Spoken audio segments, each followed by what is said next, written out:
Kasuway na ba mo og panguha og ingon ani nga shell or gitawag namo og saang? O dili ka manguha og sea urchin? Sama sa payapaya og swaki, kauban ng atong mga amigo diri sa Panglao, Bohol para makalibre na sa tagsudan ug ubanta sa ato ang fishing adventure karon. Kung giunsa ni nato pagkuha nga isda.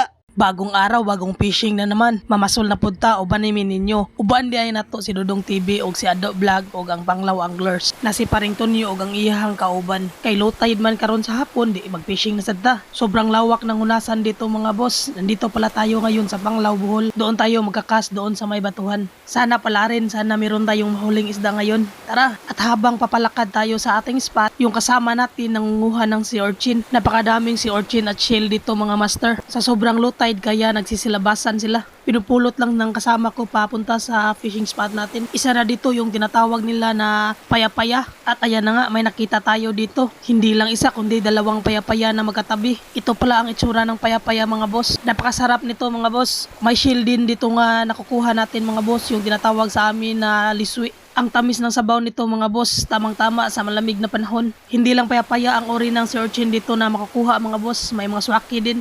Yung swaki talaga yung masarap, yung malilamnam ang laman. Ganitong ori ng sea urchin mga master, yung masarap, yung tinatawag sa amin na swaki. Matamis yung laman nito at malinamnam. Masarap to compare doon sa tinatawag nila na tuyom, yung maitim. Sobrang nag-enjoy ako dito sa spot mga master. Sa dami ba namang nahuli na shell at mga sea urchin, sigurado libre na ulam nito. At dahil sa sobrang laki ng low tide mga boss at madaming sea urchin at mga shell, kaya napag-isipan ko na manguha muna ako ng pang-ulam bago tayo mag-fishing. Sa sobrang laki ng low tide, nagsilabasan yung mga shell, yung mga saang. Gaya nito, sobrang laki na shell.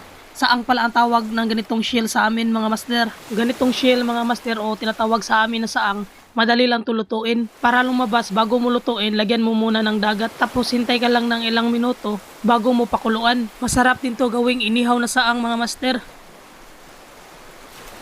Sa oras na to, kumati na yung kamay ko. Kaya nag-start na ako mag-fishing. Sa mga nagtatanong kung ano ang tawag sa gamit kong pang-fishing, ang gamit ko pala ay fishing rod and reel mga master. Kung sa dati, kahoy at kawayan yung gamit natin sa pag-fishing, ngayon gumagamit na kami ng fishing rod and reel. At ang tawag ng mga gumagamit ng fishing rod at reel sa pag-fishing, tinatawag sila na mga angler. Angler po ang tawag sa kanila para po sa kaalaman ng lahat. Hindi po ito tulad sa local fishing natin na gumagamit ng pamain, hipon o di kaya isda. Yung angler, gumagamit po kami ng fishing lure or laruan na pamain. Ang kaibahan po ng local fishing at ng angler, karamihan sa local fishing ay ginawa na po nilang pangkabuhayan yung pag-fishing. Habang yung mga angler, ginawa lang nilang libangan yung pag-fishing. Sobrang mahal ng gamit nila na fishing rod at mga lures, tapos 50% lang yung chance na makahuli sila ng maraming isda. Mas madami talagang times yung wala silang huli. Sa mga oras na to mga master, nakahuli tayo ng sigaras fish. Itong klaseng isda mga master, tinatawag nila itong isda sa bato. Masarap to gawing paksiw o inununan mga boss master. Yung mga angler, kahit isang isda lang ang nahuli, masaya na talaga kami. Kasi mahirap hulihin yung isda gamit yung laruan na pamain. Yung goose shrimp, yung 5 grams. Sobrang laki. Fish on.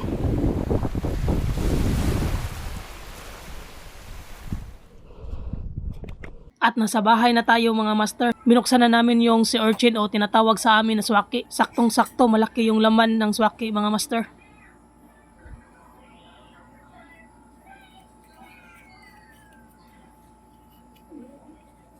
Ito pala lahat master yung nakuha natin na mga shell. Marami tayong nakuha na mga shell mga master. May saang, liswi, lito, bangkawil. Kasama na yun yung mga seaweeds mga master at sea urchin. Ito lang talaga yung sikreto mga master para iwas zero. Pag walang huling isda, kuhan lang tayo ng mga shell, sea urchin at seaweeds para libre yung ulam natin mga master. Para payagan tayo sa susunod na fishing adventure natin. At yan na mga master, luto na yung tinulang shell natin at yung kinilaw na seaweeds. Tara, kain muna tayo mga master.